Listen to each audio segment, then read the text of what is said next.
Jepara, Jawa Tengah, tahun 1891. Hari itu Kartini kecil tidak berhenti bersedih.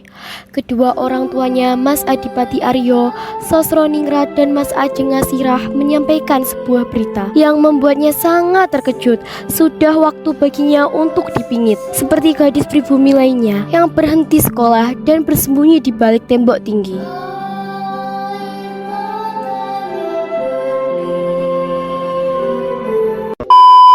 Bu, Pak, Trinil ingin melanjutkan sekolah. Trinil ingin menjadi gadis berbumi yang cerdas, memiliki cita-cita membuat dunia ini terang. Trinil tidak mau dipingit. Trinil ingin melanjutkan sekolah, Pak, Bu. Tidak, Trinil. Bapak tidak bisa menuruti permintaanmu. Ini adalah tradisi adat istiadat sejak dulu. Perempuan tidak perlu bersekolah yang tinggi, nak. Sudah saatnya dirimu dipingit, mempelajari segala hal yang harus dikuasai oleh seseorang perempuan. Kemudian menikah dengan orang yang tepat. Pak, tidak bisakah tradisi ini tidak dilaksanakan? Trinil, Bapak adalah bupati, pemimpin rakyat Jepara. Tidak seharusnya Bapak menghancurkan tradisi kita sendiri.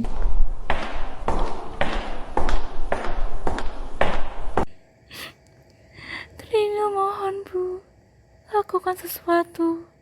Sudahlah nak, laksanakan apa yang sudah menjadi tradisi. Kelak kau akan mengerti mengapa semua ini dilakukan.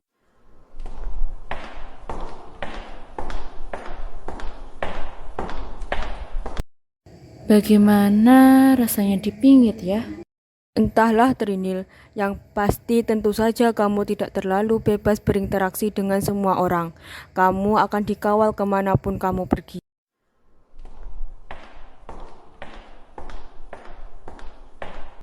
Aku tidak mau dipingit. Aku hanya ingin bersekolah. Tenanglah Trinil, ini sudah menjadi adat. Kita tidak bisa menghancurkannya. Kami akan meminjamkan kamu buku agar kamu bisa tetap belajar. Aku berjanji akan menjadi guru bahasa Belandamu untuk menggantikan guru lamamu. Terima kasih. Aku sangat menyayangi kalian semua. Perasaanku sekarang sangat kacau. Semua terasa di penjara. Bersabarlah adikku, kamu pasti bisa melalui semua ini. Kami yakin kamu adalah perempuan yang tangguh. Ya, itu pasti. Sebenarnya apa itu dipingit? Entahlah, ibu bilang aku tidak akan sebebas seperti dulu lagi. Kemanapun aku pergi, akan selalu dikawal.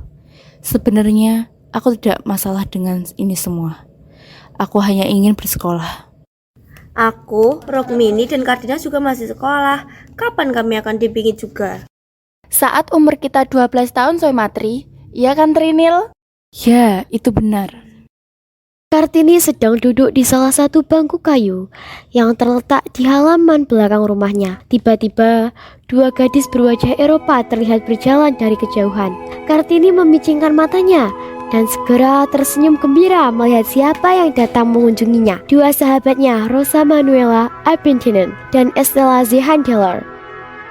Rosa, Stella, Rosa Manuela Appentinen, Mandri, dan Estella Zehandler yang merasa terpanggil pun hanya tersenyum hangat dan berjalan ke arah Kartini.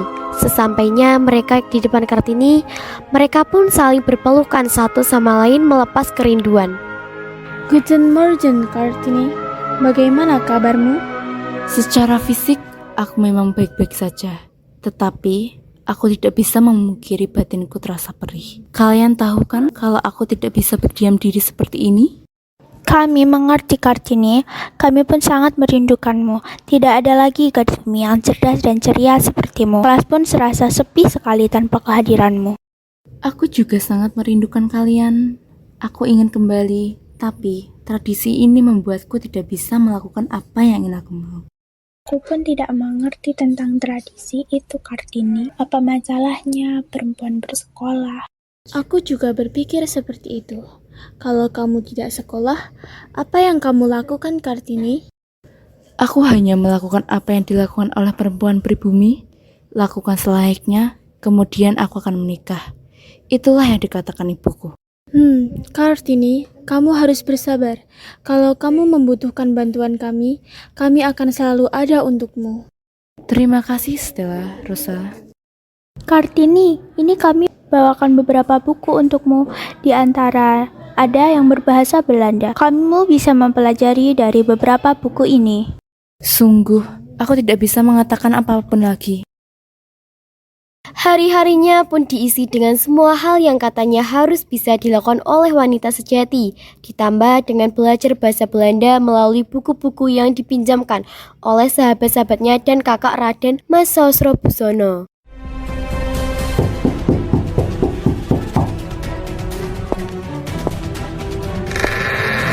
Kardina, Rukmini, Sumatri, apa yang kalian lakukan di sini? Shh. Apa yang kalian lakukan di sini? Trinil, ayo kita pergi. Ya, ayo kita berkeliling ke Jepara. Kalian tahu kan, kalau aku dipingit, aku harus pergi dengan pengawalan dan tidak mungkin aku bebas berinteraksi dengan masyarakat. Maka dari itu, jangan sampai kita ketahuan. Bapak dan Ibu sedang pergi. Kita bisa pergi dari sini. Kami bertiga akan mengawalmu. Baiklah, tunggu di sini. Kartini pun berjalan masuk kembali ke kamarnya dengan senyum terpatri di wajahnya. Ia pun mengambil kursi untuk bisa menaiki jendela kamarnya. Setelah Kartini berhasil keluar dari kamarnya, mereka pun berkeliling melihat masyarakat Jepara. Mereka pun berjalan melewati tempat-tempat yang ada di Jepara. Saat melewati beberapa tempat, tiba-tiba Kartini membentikan jalannya dan membuat ketiga saudarinya heran. Ada apa, Kartini? Apa yang mengganggu pikiranmu, Kartini? Ayo kita hampiri wanita-wanita yang sedang duduk di gubuk itu. Untuk apa, Kartini? Ada beberapa hal ingin aku ketahui, Rukmini. Lagi pula, tidak apa sekali aku berbicara kepada pribumi lainnya. Mereka pun menghampiri gubuk itu yang terdapat dua orang wanita yang sedang berbicara. Salah satu dari kedua wanita itu yang melihat kalau Kartini dan ketiga saudarinya sedang menghampiri. Mereka pun segera menunduk dan diikuti oleh wanita satunya lagi untuk memberi penghormatan. Tidak perlu. Apakah kalian putri-putri Adipati Aryo Sosroningrat? Ya, bagaimana Ibu tahu? Tentu saja, beliau adalah Bupati Jepara. Kami beberapa kali melihat kalian bersama dengan Bapak Bupati. Mengapa kalian pergi tanpa pengawalan? Apakah kalian tidak dipingit? Bu, bolehkah saya bertanya? Tentu boleh. Apakah memang dipingit adalah hal yang harus dilakukan oleh masyarakat pribumi? Tentu saja, ini adalah adat sejak zaman nenek moyang kita. Lagi pula, dipingit membuat kita bisa menjaga diri dan terus berhati-hati terhadap kaum lelaki yang bukan muhrim kita hingga kita menikah. Lalu, apakah ibu bersekolah? Kami hanya rakyat biasa. Sejak kecil kami tidak bersekolah. Yang dapat bersekolah hanya rakyat Belanda dan kaum pribumi. Selain itu, tidak ada yang bersekolah terkecuali laki-laki. Lagi pula, bukannya wanita memang tidak perlu bersekolah. Buat apa? Mereka kan akan menikah dan kembali melakukan hal yang seharusnya dilakukan oleh wanita seperti kami. Kartini yang mendengar itu pun memikirkan nasib kaum pribumi terdahulu. Suatu hari Kartini berjalan ke arah taman belakang rumahnya. Tidak berselang lama, ia melihat sahabatnya, Rosa Manuela Abendenon Mendri, yang sedang duduk di kursi kayu sendirian. Kartini pun menghampirinya. Rosa, dengan siapa kamu di sini? Apa kamu bersama sahabat-sahabat yang lain? Tidak, Kartini. Aku bersama kedua orang tuaku. Benarkah? Kalau begitu, aku ingin bertemu dengan mereka. Sudah lama aku tidak bertemu dengan Tuan dan Nyonya Abendenon. Sebentar, Kartini. Ada yang ingin aku bicarakan denganmu. Aku harus pergi. Apa maksudmu, Rosa? Aku akan melanjutkan sekolahku di Belanda. Aku sudah lulus dan ingin meraih pendidikan yang lebih tinggi. Lalu, bagaimana dengan Stella, Andriani, dan juga Van Gaal? Mereka juga akan pergi. Sebentar lagi, kami akan berangkat menuju Belanda. Aku tidak tahu harus bagaimana untuk berpisah dengan kalian, Rosa. Kita masih bisa berbalas surat, Kartini. Yakinlah bahwa aku, Stella, Adriani, dan Venkal akan selalu berbalas surat denganmu dan akan menceritakan keadaan di luar sana. Hari-hari yang dilewati Kartini dengan lebih bersemangat. Ia selalu berkirim surat kepada sahabat-sahabatnya termasuk Tuan dan Nyonya Ebenjenen. Ada banyak hal yang diceritakan oleh sahabat-sahabatnya termasuk melanjutkan pendidikan melalui beasiswa kedokteran di Belanda untuk Kartini. Mas Ajeng Asriah, ibu Kartini memasuki kamar sang putri dan melihat bahwa Kartini sedang duduk di meja belajarnya. Mas Ajeng Asriah pun menghampiri Kartini. Bagaimana dengan pendapat Ibu mengenai beasiswa kedokteran itu, Ibu? Trinil, untuk apa kamu melanjutkan sekolahmu?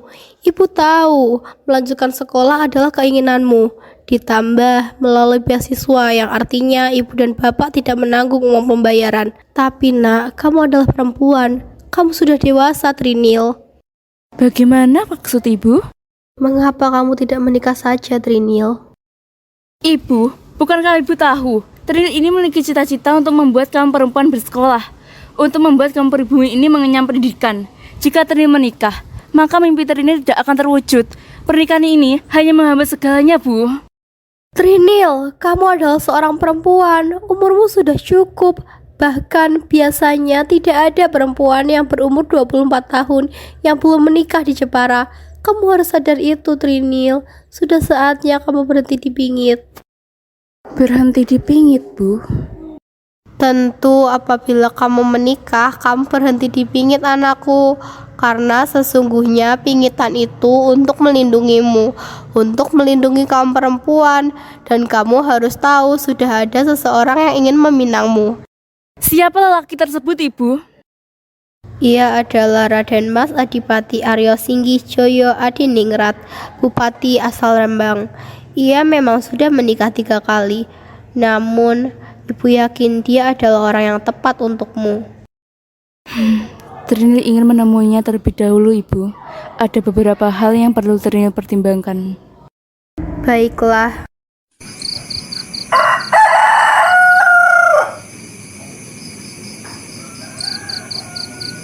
Jantung Kartini berdegup kencang, pikirannya kacau. Ia masih belum siap. Bagaimana bila lelaki itu akan menghambat mimpinya? Tentunya keluarga Adipati Aryo Sosoningrat sudah mengetahui maksud kedatangan saya untuk bertemu dengan Trinil kecil. Ya, mohon maaf sebelumnya Adipati Aryo Singgih. Semuanya kami serahkan kepada Kartini. Bagaimana jawabannya? Kami membiarkan ia mengambil keputusannya sendiri. Lalu nak, bagaimana dengan jawabanmu? Bapak, Ibu, bolehkah Trinil berbicara berdua saja dengan Raden Mas Adipati Aryo Singgih Jojo Adiningrat? Baiklah, kami akan memberikan kalian waktu untuk berbicara berdua saja.